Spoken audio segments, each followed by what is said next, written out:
All right, so let's perform some reactions, and then we'll analyze the data to talk about how we can make an activity series and use that to make predictions for future reactions.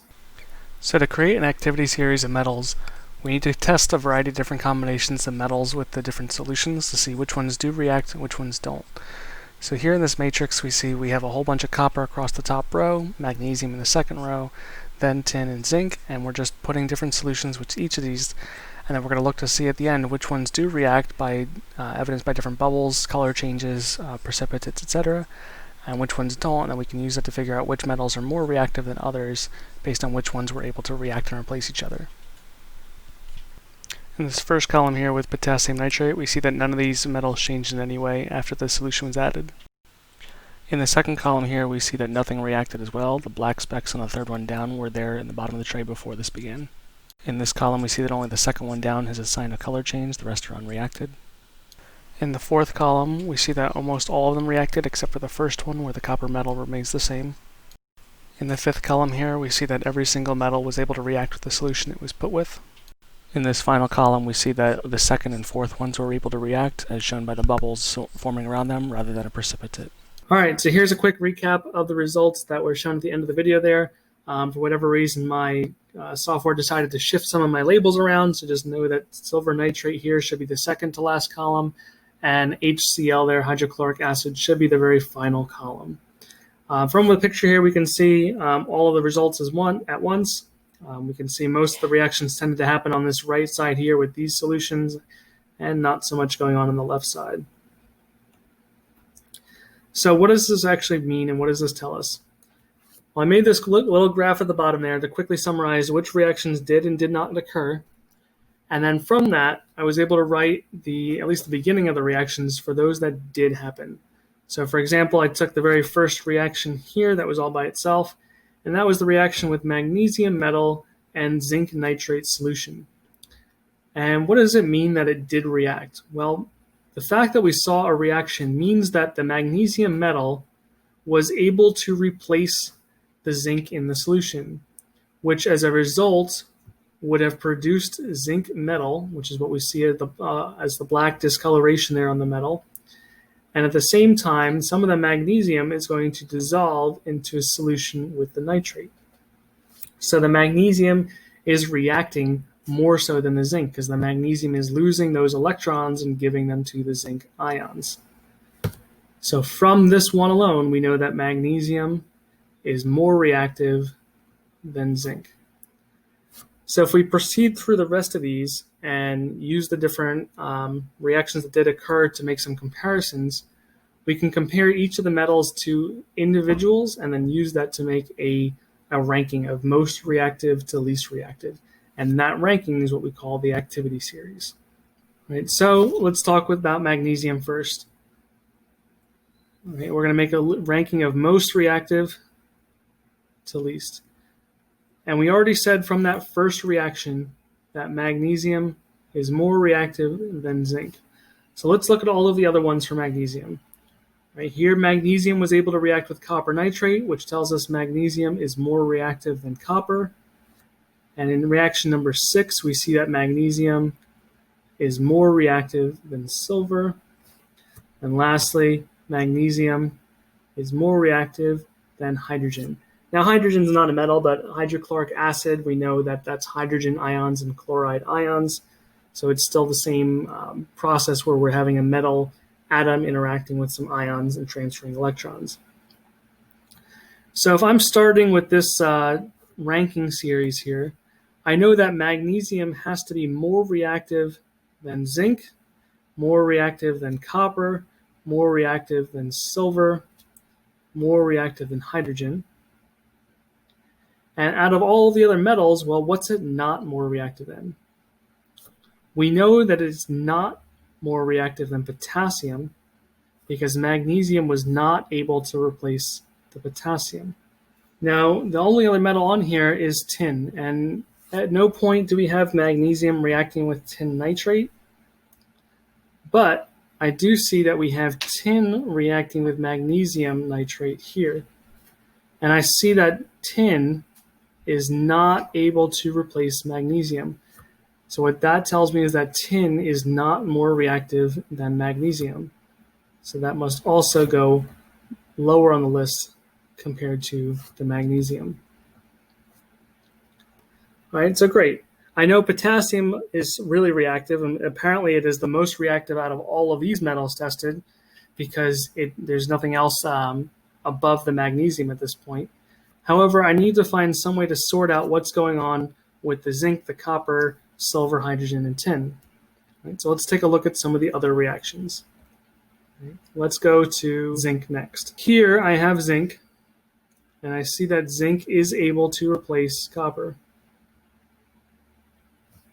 I also see that zinc is able to replace silver, and zinc is able to replace hydrogen. So those three reactions help us to refine our results a little bit because we know that copper has to be below zinc along with silver and hydrogen.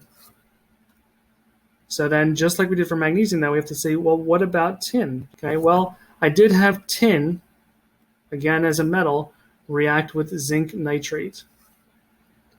So we see that again in that combination, no reaction occurred. The tin was not able to replace the zinc. That tells us that tin is less reactive than the zinc was. And so now we're starting to get our activity series. Now we've come down to our top 3 out of these 7 metals already. We have potassium first, then magnesium, then zinc. So we're down to the bottom 4 that we need to sort out. We need to sort out copper, silver, hydrogen, and tin.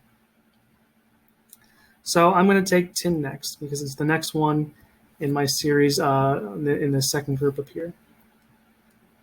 Tin is able to replace copper. Tin is also able to replace silver. However, tin is not able to replace hydrogen. Right? It's not in one of our reactions that did occur list. If we look back at the table as well, tin metal did not replace hydrogen gas. So what this tells me is that tin is more reactive than copper, tin is more reactive than silver, but tin is less reactive than hydrogen. How about for the other ones? Well, if we look at copper, the only thing on here that copper was able to replace was silver. Well, what does that tell me? That means that when we're looking at copper, the only thing that's going to be below it is silver. Everything else must be above it. And so that there gives me the very bottom of my ranking. So now, from looking at the copper results, I know that silver has to be at the very bottom, and copper must be right above it because copper wasn't able to replace anything other than the silver. So that leaves me with just these 3 left to organize. And I already figured them out by looking at the tin's ranking here. Because I know that tin is more reactive than copper and silver, and it's less reactive than hydrogen. So I can clean up this little middle space here by knowing that tin is above copper and silver, and it's got to be less than hydrogen. Now, we already said before that zinc had to be greater than hydrogen, which is why I know that this now has to go exactly in this order. And at this point, I've ranked all 7 of my metals from most reactive to least reactive. This allows us to make some predictions in the future. For example, if I took potassium metal and I paired it up with tin nitrate, right, which is a combination that we had not tested previously, I should be able to know whether or not a reaction would occur. Right? Potassium is all the way up here. It's our most reactive element. So if the free element is more reactive than the metal in the compound, then this reaction can indeed happen. I also know from looking at this that if I had silver metal and I paired that up with, well, pretty much anything, but let's say zinc nitrate,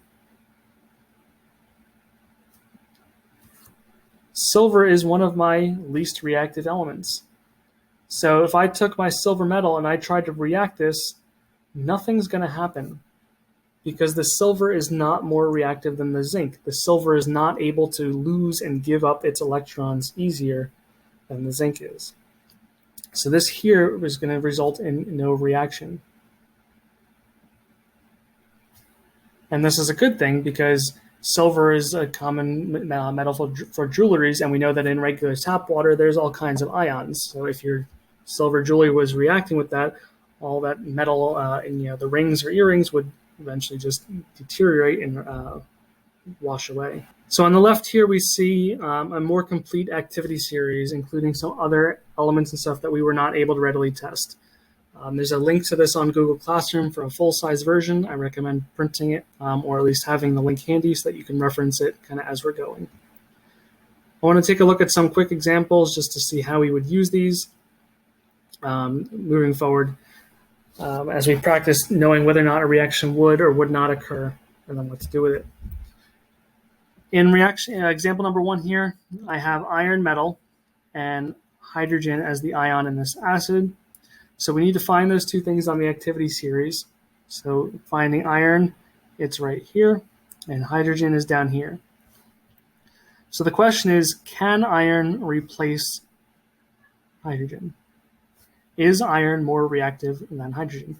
Well, this activity series tells me that it is. Iron is going to be able to lose and give up those electrons easier compared to hydrogen, meaning iron is going to form its ion as an aqueous solution, and hydrogen is going to go back to its elemental state. Now be very careful here because hydrogen in its elemental state is diatomic, it's H2, and it's going to be a gas. So we would expect that when we put iron into the acid, we should see some bubbles and a reaction occurring. If we look at our second example here, we have aluminum and chromium. Right? Again, I'm comparing the two metals because we shouldn't have aluminum replacing chlorine. Right? We wouldn't have a metal replacing a nonmetal. That would put two cations together. Aluminum is fairly high up on the activity series. Chromium is just a little bit below it. So again, since aluminum is more reactive than chromium, this reaction would occur. And I would get aluminum chloride. Remember that we have to make these things electrically neutral. Aluminum is 3+ and chloride is 1-. And then I would end up with chromium metal as a pure compound. Example number 3 here. We have manganese. Be careful not to mix up with magnesium. Manganese and chromium. Again, manganese is more reactive than chromium, so this reaction can in fact occur. So we're going to end up with manganese chloride. Now, manganese does have a whole variety of different compounds it can make, so I'm going to be picking the first one just for the sake of doing one. So I'm going to use the 2+ here, which means my formula would have to be MnCl2, and we would get chromium metal again. Now, reaction number 4 is a little bit different because now the free element is a non-metal. It's fluorine. So again, the same process is going to apply, except now we need to compare the non-metal to the other non-metal. And we need to figure out if the free element, fluorine in this case, is more reactive or less reactive than the chlorine. Now, this means something slightly different for nonmetals because when nonmetals react, they gain electrons. So when something's more reactive, it means that it usually has a stronger attraction, right? The opposite of a metal. But we still see that in our activity series up here, we have a ranking of the nonmetals. And we see that fluorine is in fact more reactive than chlorine. So fluorine will come in, it will strip the electrons away from the chlorine and form an ion, and resulting in the new compound sodium fluoride. And as a result, chlorine is going to end up into its elemental state, Cl2. Again, diatomic as a gas. And in our final example, we have tin and sodium chloride. So tin being a metal, we're going to compare it to the other metal. Tin is in the lower half of the activity series. Sodium is near the top. So here we see that tin is less reactive than sodium. Tin is not going to be able to replace it, so no reaction will occur. because tin is less reactive than sodium. So single replacement reactions, what are they used for? Well, as we talked about in the very first demonstration video, this is what we call metal plating.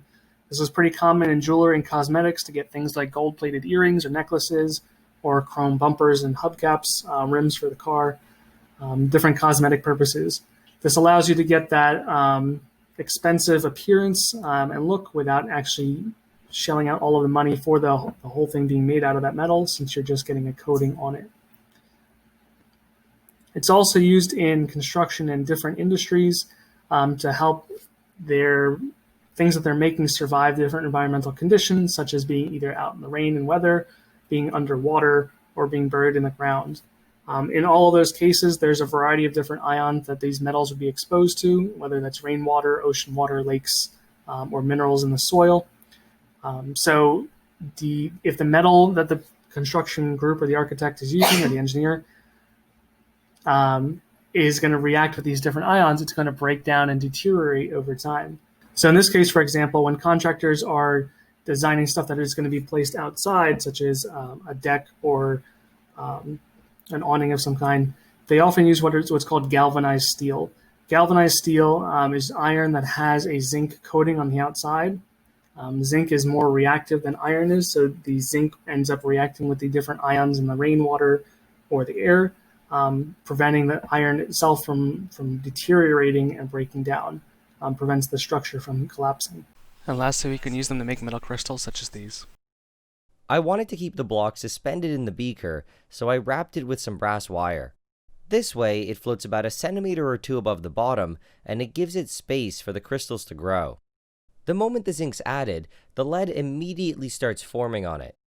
It's initially black because the particles are small, but very quickly some larger shiny lead crystals start to form. What's going on here is a redox reaction between the zinc and lead, where the zinc is being oxidized and the lead is being reduced.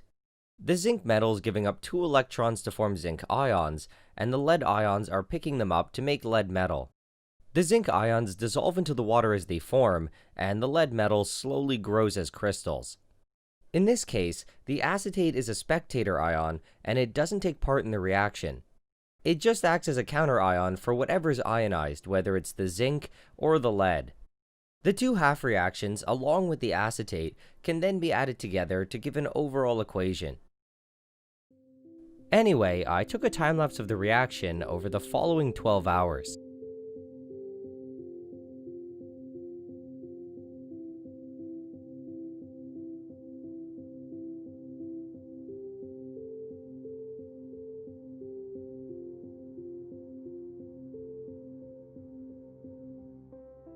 After the time lapse, I let it sit overnight, and this is what it looked like about 15 hours later.